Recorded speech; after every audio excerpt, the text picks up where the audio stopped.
Hi, welcome to One Eye on the Page. I am Scott. I'm doing a ranking of all Stephen King books, so we're going to be here for a while.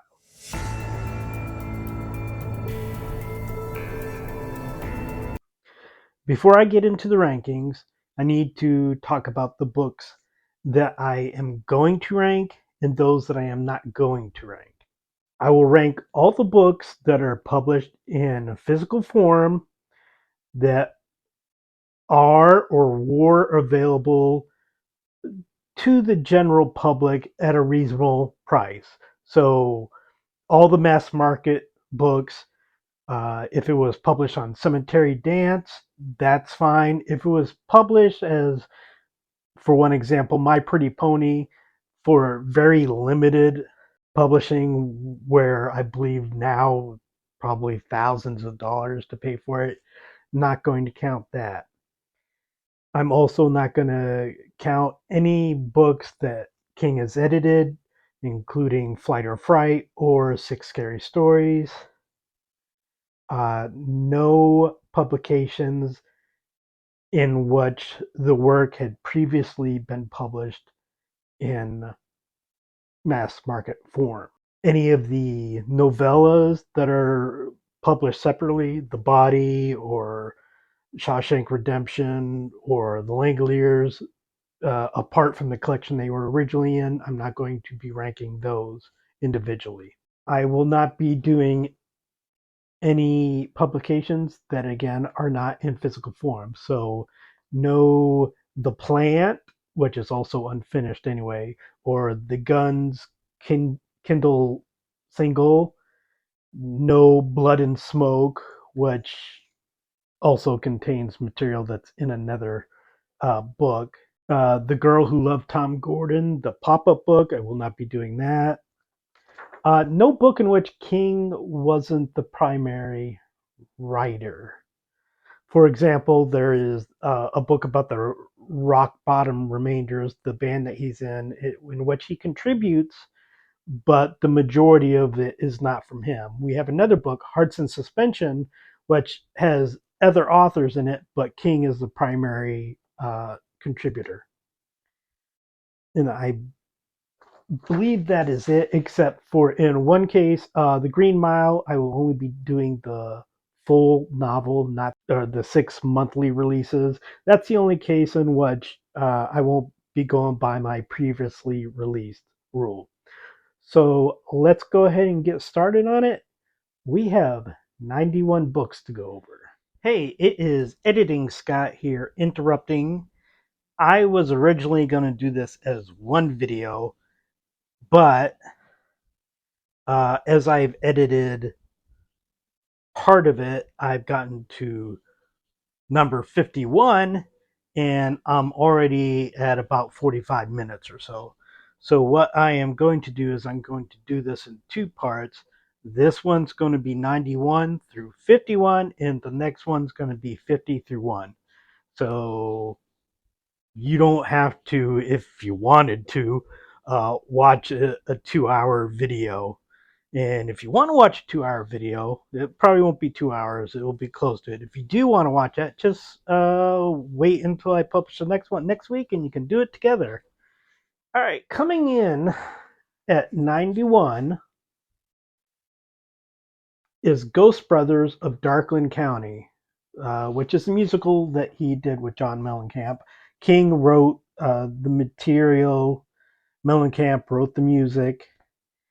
There will be other books that are not novels or story collections that will tend to rank lower because of what type of book they are. That's not the case here. This ranks 91 because it's bad. It's not a good story. It's an interesting story. The characters are not memorable. The story is not original at all, not a new retelling of an old tale. It's boring. And not that this affects how I rank it, but that also really kind of applies to the music too. The music is not very memorable. There's one song by Chris Christopherson that I liked from the musical, but the rest pretty much kind of disappeared almost as soon as I heard them. So that is the very worst book. Coming in at number 90 is a book that it's not bad, but it's short. It is The Dark Man, which is a poem. One poem. This is the poem.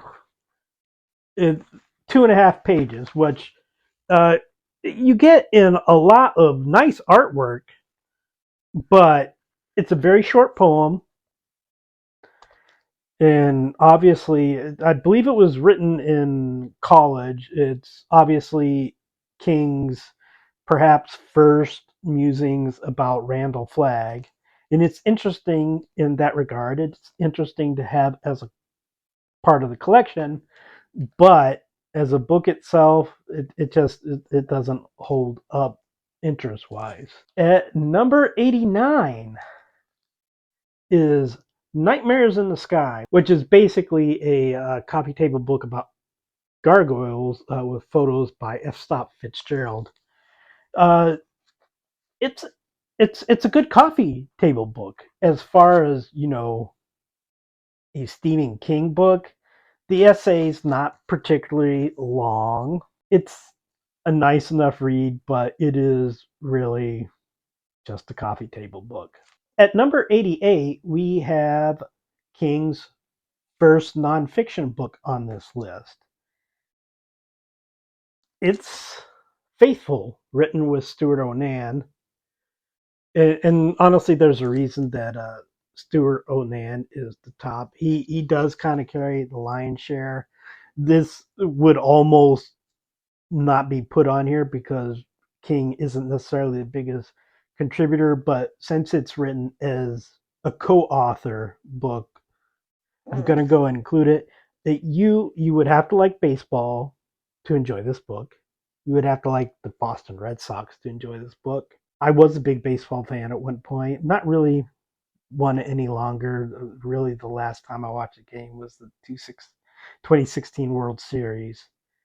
I'm not an American League fan, never was, so there's that. I am from the Massachusetts area, so I do feel a little sense of loyalty, but again, National League guy here. I don't enjoy the way that they chose to write this. A lot of it is communication back and forth between them. Not a lot, but enough to make it annoying. If a sports book is written well enough, I will gladly read it, even if I'm not a big fan of the sport. But I just don't think this one is. Number 87 is Charlie the Choo Choo, written by Beryl Evans, Stephen King. Of course, if you've read The Dark Tower, particularly The Wastelands, you will know this book. It's interesting, generally only in regard to its relation to The Dark Tower. Although, as you can see, it's got some interesting artwork in here. It kind of looks like the way that Jake saw the artwork. It's enjoyable as a collectible. It's fine as a children's story, I guess, but uh, as more than a novelty, no. At number 86 is someone you're going to have to get used to seeing a lot in these lower rankings. And that is Mr. Richard Bachman with his first book on the list, which is Roadwork. Roadwork is a boring story. It's a dark story, dark in plot, in characters. It was written apparently somewhat in response to King's mother's death, and it kind of shows there. There's another short story in Night Shift. I believe The Woman in the Room, which kind of comes across as a little like that, except it was much shorter and more digestible. I this is one of the least read books of the older books that I have.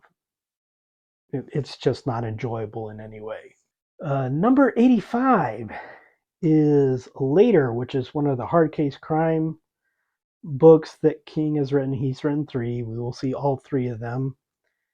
Later, generally, it's fine, but I got to be honest, and I won't spoil it. I will try not to spoil any books for people here, but the ending is really what brings it way down here. This is a mediocre book, probably be somewhere in the 60s or so, but that ending just number 84.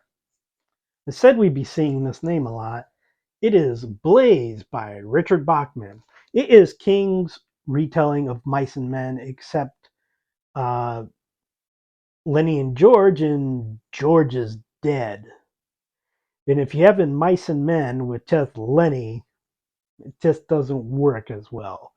You know what's going to happen pretty much very, very short into this book. And it's just not a pleasant read.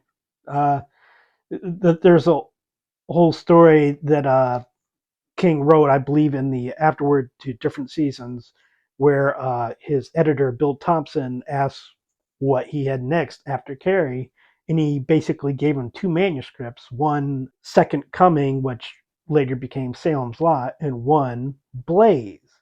And Bill Thompson picked Salem's Lot. That was a wise decision. Number 83, Blockade Billy.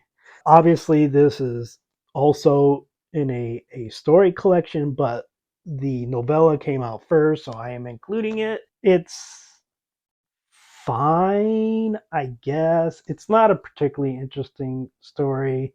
I don't think the different things that King was trying to do with it enmeshed well.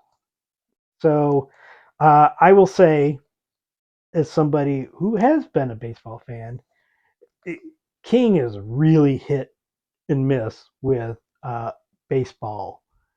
I think the two best things he's done that have been related to baseball have been Head Down, the nonfiction piece from Nightmares and Dreamscape, and The Girl Who Loved Tom Gorin, which is it's definitely related to baseball, but baseball isn't a big part of the main story, except it sort of is. Number 82 is Sleeping Beauties, written with Owen King. I think there's a good book in here somewhere, but it's not in this nearly 700 page book. Uh, I think there's too many characters, not enough memorable characters. The story could be interesting. I just don't think it ever gets there. I also think that Owen King is very hit or miss for me. He has written Double Feature, which is one of the funniest books I have ever read, but he's also written the story collection We're All in This Together, which I wasn't able to finish.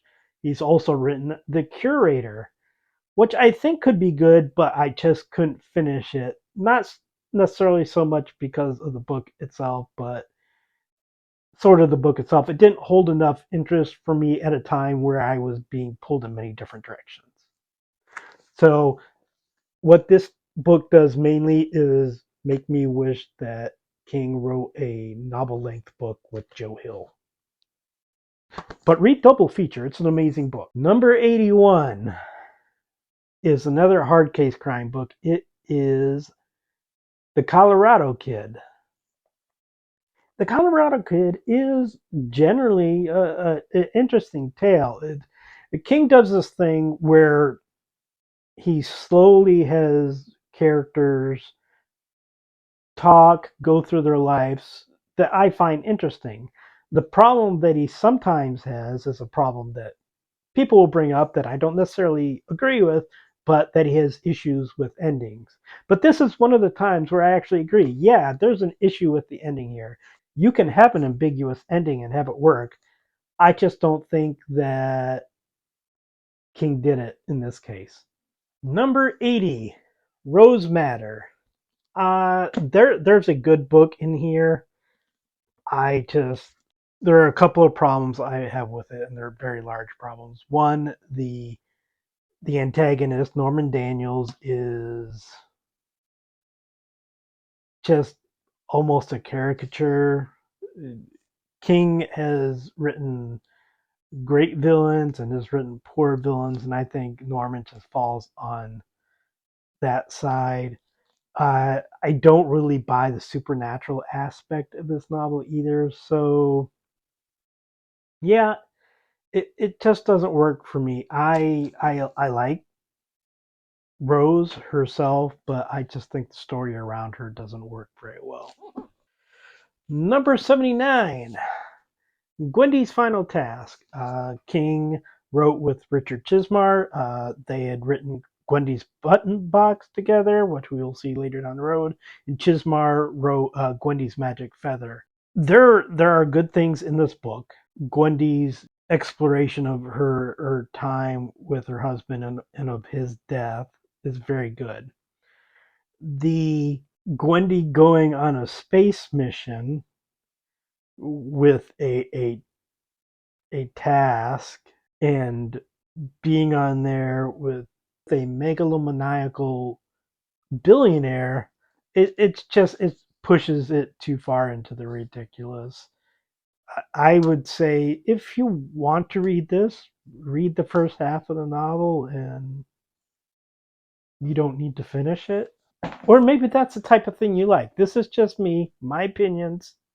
I just I couldn't reconcile in my mind this book with Gwendy'S Button Box.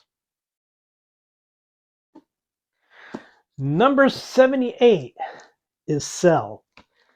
I read this when it first came out, really disliked it. Quite a bit, actually.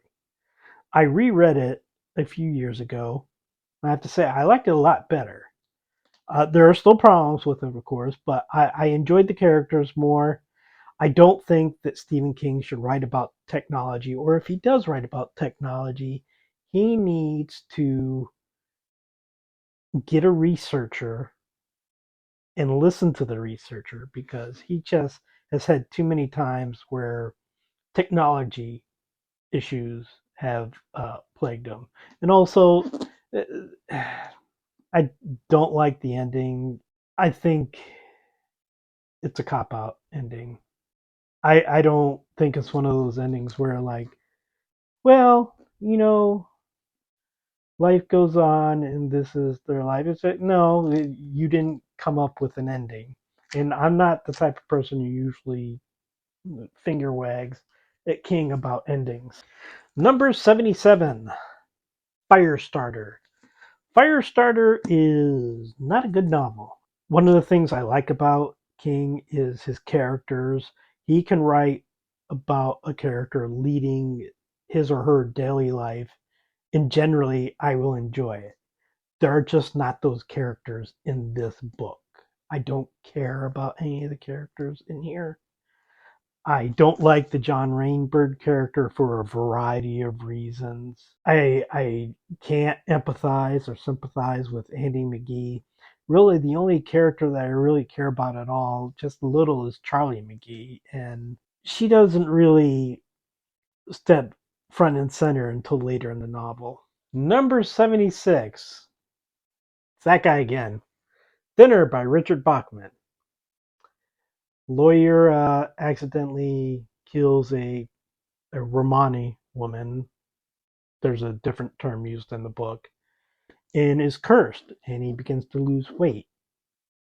And continues to lose weight. And he tries to find a way to stop the curse. Bachman characters I usually do not care about.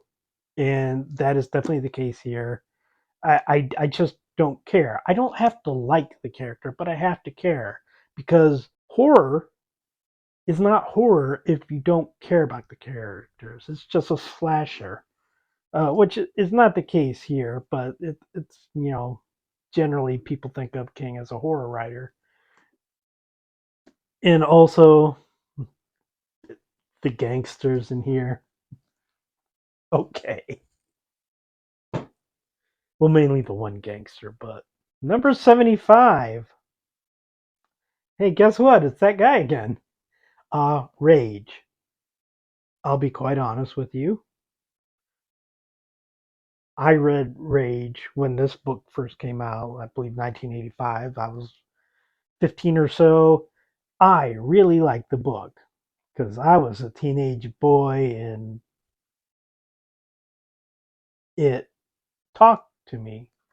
I'm an adult now, and not to disparage any teenage boys out there, but when I was a teenage boy, I wasn't having very deep thoughts, and I didn't see that this is kind of ridiculous. All the characters they're not king characters because there's not a lot of dimension to them. They're not fully realized characters. They're they're roles. They're playing roles, and it's just ridiculous. I mean, I understand why King decided to let the book go out of print. I don't necessarily believe that he needed to, but it's just not a good book. It's a Bachman book, so. Number 74 is Hearts in Suspension, which is published by the University of Maine. It details King's time in college in the 60s during Vietnam, the Vietnam protests.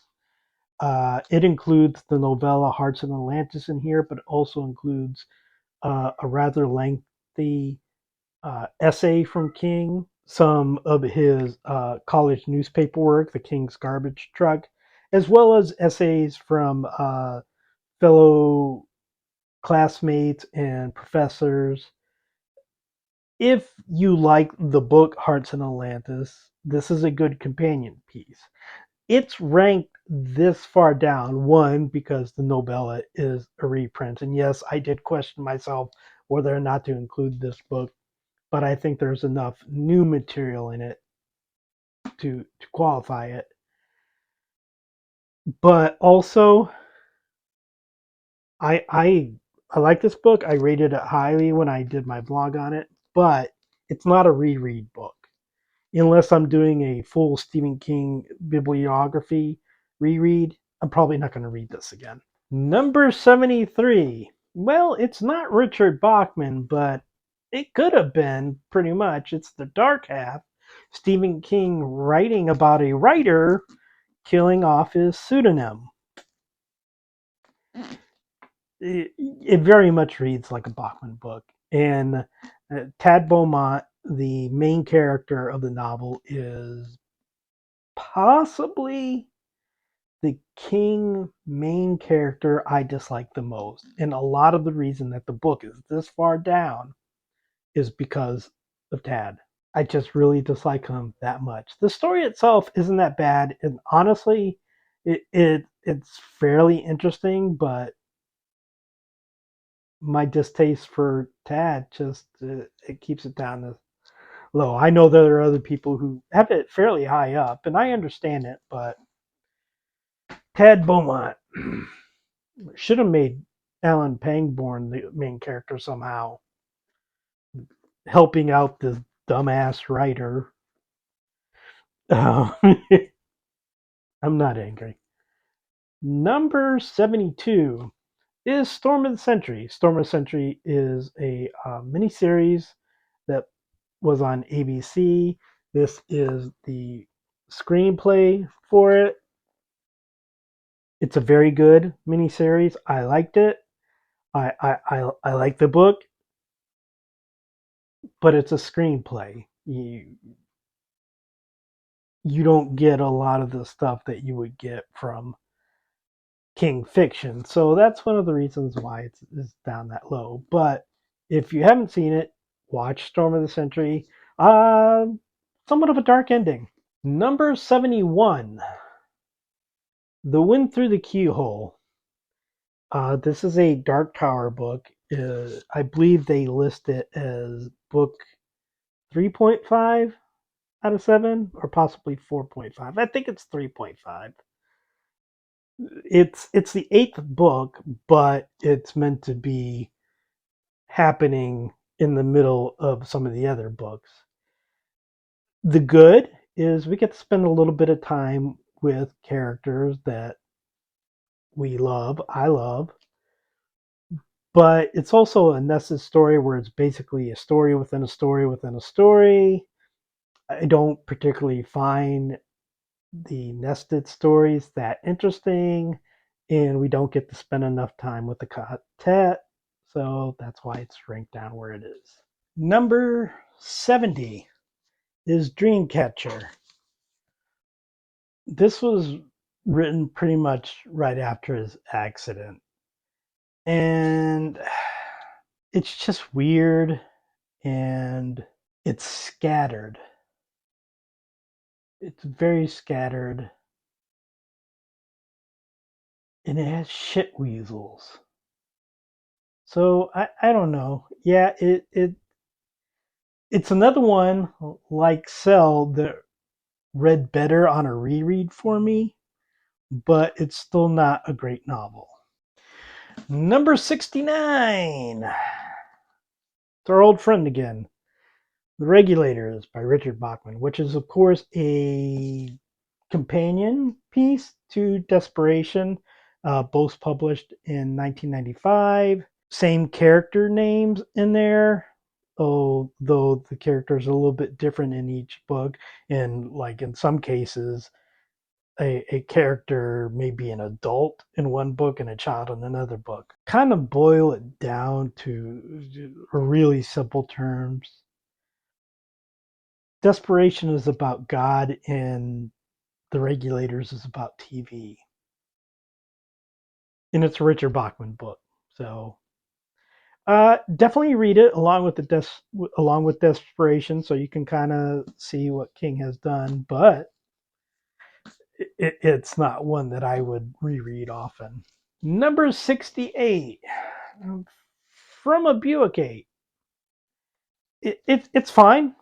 It's actually very interesting. Just another one where I think King felt like I'm okay with, I wouldn't say an ambiguous ending, but not really. It's just not a satisfactory ending. After you read all this and you get to the end, and it's like, really? That's okay. But generally an enjoyable read through most of it. Number 67. Honestly, I think King's worst story collection, The Bizarre Bad Dreams. There are good stories in here, but I don't really think there are any great stories in here. Like, and also, this is the collection of what Blockade Billy shows up in. Okay, there's one great story. To me, Batman and Robin have an altercation, but that's really the only one. There are several good stories, several bad stories, and honestly, a few novellas that when I did my ranking novellas were pretty low. So number 66, it's the novel that tries. It's the Tommy Knockers. This is a guilty pleasure book because I think it's a bad novel, but I enjoy reading it more than any of the other bad novels that are on my list.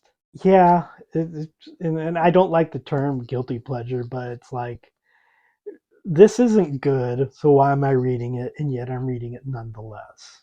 Number 65 is Cycle of the Werewolf, which is a novella. King originally was meaning to write it as part of a calendar, but he expanded it into a novella. This is another case where the characters aren't up to the quality of characters that I generally expect from King. This honestly could have been expanded into a novel and the characters given more depth, but it wasn't. There's some decent art from Bernie Wrightson in it, but not a great book. Number 64 is Secret Windows. This is a collection of nonfiction, all of which I believe has uh, been available before in publications. I don't believe that there's anything that's written specifically for this book. Yeah, it does include like some writing from when he was young, introductions to other books, writing about writing and horror. If you care about writing at all, you might like this book. If you don't really care about the process of writing or anything like that, it's probably not going to be one to enjoy. And he does have a better book about writing coming up. Number 63 is Elevation. It's a novella, probably a novella that should have been part of a collection. On its own, it's not that great quality. As a novella in a collection, oh, it's a nice, fun read. I like the characters. The story itself is a little flimsy, a little too syrupy in some ways, but a fun enough read, just not. Let's see. I mean, yeah, the cover price for this was 19.95, which I don't believe that's what I paid for it. But for a novella that's what, barely 100 pages or 143 of large print pages, yeah. Number 62, and this one I can understand if people say I shouldn't have it on here for many reasons, but it is Silver Bullet. Silver Bullet was published in 1985 by Signet. It contains Cycle of the Werewolf and the screenplay for Silver Bullet, which was the movie made based on Cycle of the Werewolf that King wrote. The reason that it's higher than Cycle of the Werewolf is that it contains the screenplay. This is one of the few cases where I think the movie is better than the book. I don't think necessarily either of them are great, but I do enjoy the movie more. I think the movie is a perfect second feature at a drive-in theater. It's not anything deep, but it's fun. Get a few jump scares. This is very hard to get. You can buy it, and you're not going to get it for the $9.95 cover price that's on the book, but you can find it out there if you want it that badly. Number 61. Creep Show. King's takeoff of the EC comics of the 1950s. It's just a fun read. I will say that I think the movie is better, but I believe that the book came after the movie. So it is in it is written in comic form. It's a fun read. It's not one that I pick up a lot, but if I had to tell you to choose between this and the movie, I'd say watch the movie. Movie's a lot of fun. It's campy. It's goofy. It's probably Stephen King's best acting work, maybe. Number 60 is Cujo.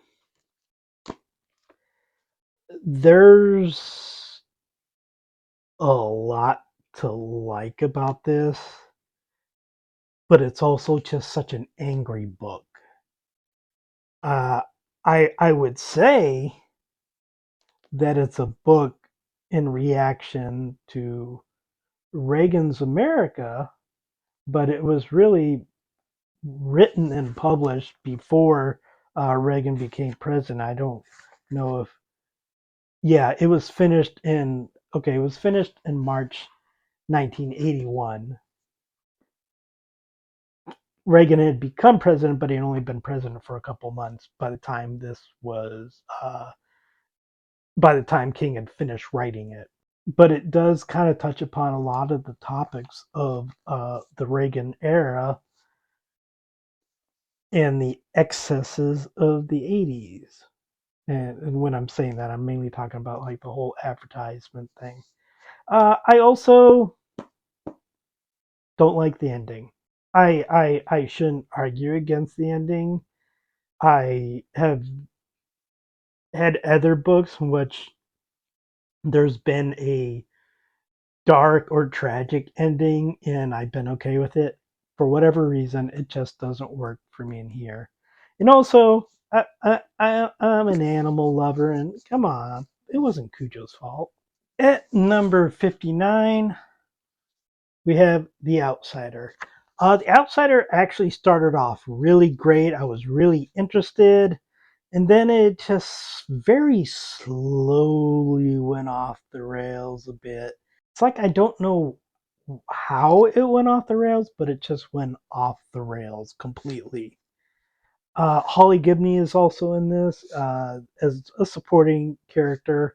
I don't think that it's the best use of Holly. And whereas I generally like Holly, I think this is the one case where King kind of just forced her into the book.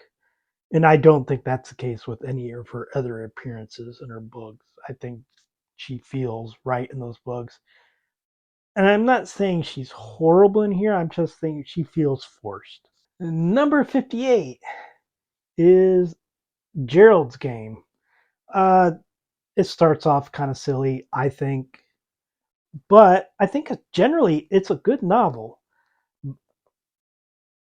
My problem is I think King felt like he just can't do this exploration of this one woman's uh, past and history.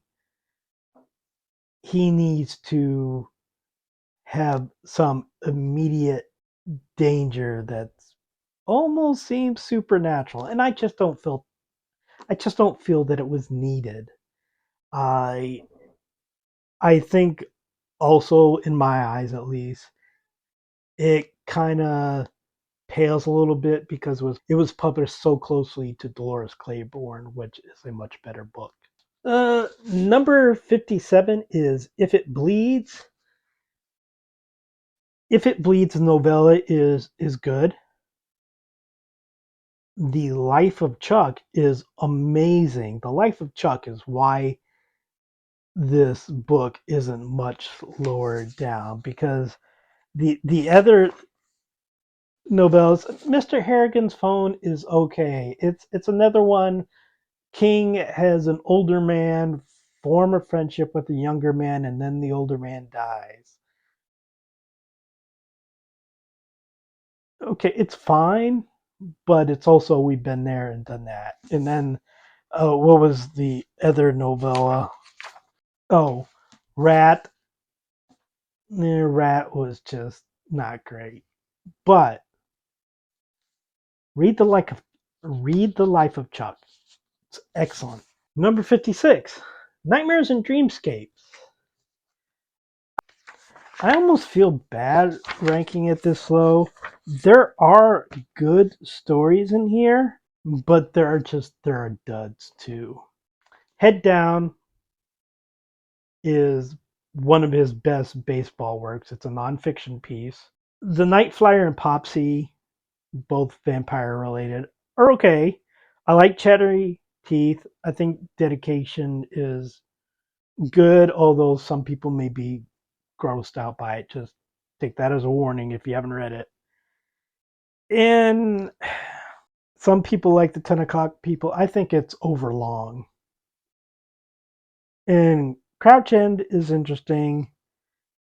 And I like the Doctor's Case because I'm a huge Dr. John Watson fan.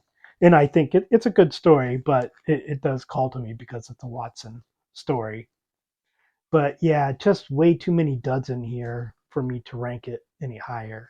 Number 55 is Billy Summers. Uh, Billy Summers started out really good. I'm not, as I've mentioned, not one of those people who necessarily believes that King can't write endings, but something that is common among a lot of the books that are lower down here are books that start out great and then just kind of peter out a little bit. I mean, there's nothing wrong with the ending here, but by the time we get the ending, I'm just like, ah, I was enjoying it so much at the beginning, and it's not like I hate it here by the end, but I'm just kind of like, it's like getting on a roller coaster and just having these great loops and spins and drops, and then for like the last 20 seconds, it's just riding in a straight line. It's like I had so much fun, but this is what I'm finishing with. Number 54 is Song of Susanna, the sixth Dark Tower book. I don't hate this. There are some good scenes in here, but I will say I really dislike Mia. And if you know about this book at all, you will understand that Mia plays a large part of it. And I feel like this book, in to some extent, Wolves of the Kala, feel like dragging out the story. It moves the story along slightly, but not like the first four books. And it's like we get the first four books, and then we get this one. Well, we get Wolves of Kala, and then this one is kind of like, okay, not really in a holding pattern, but boy, sure feels like it. So I just don't like Mia. Number 53 is Doctor Sleep, the sequel to The Shining. It's fine. I will say, as I mentioned, I don't believe there's a problem with King endings as much as other people. But what I do believe, particularly in books, say in the last 20 years or so, that King does have a lot of ineffective antagonists. The villains in here are not interesting. It's like King says, okay, I have to have some bad guys because, and so he did, but I don't think that his interest was in the bad guys. And so I enjoyed everything else, but they ain't it. So it was good to see Danny as an adult, and it's understandable what he is as an adult. Number 52. Again, I want to remind you, this is my list. You're not necessarily going to agree. And I'm not saying that this one is particularly high, but it may seem high for some people. It is Danse Macabre. I actually really like this book. The main reason it's not higher up is that I don't believe it has a lot of rereadability factor. It is basically looking at horror in fiction and TV and movies from the 1950s to 1980s, early 80s, and it's fascinating. It's like almost a college textbook about that material. I don't reread any of my college textbooks. It's a fun read, but it's yeah, it's not a reread kind of thing. Although I have reread it at least a couple of times. If you care at all about horror of that time frame in any form, definitely pick it up. And it's King's writing. People probably sleep on King's nonfiction, but King is a great nonfiction writer. He really pulls you in. It, it's like having deep conversations with a really good friend at a bar, except you won't be at a bar because King doesn't drink anymore. Number 51 is Gwendy'S Button Box. It's a great novella. As a book, it's a novella, so I do tend to rank a little bit lower. About a girl who gets a button box and it does things, and the person who gives her a button box may or may not be a character that we're familiar with, who may or may not be more malevolent or more benevolent than we expect them to be. It's a fun read. It's a good read. The Gwendy books tend to dip in quality with each book. Not necessarily quality, because the last book wasn't bad quality. It was just ridiculous. Editing Scott back again. That is the end of part one, books 91 through 51. Next week we'll be going books 50 through 1. So until then, please like, subscribe, leave a comment. What's your worst book? What's your best book?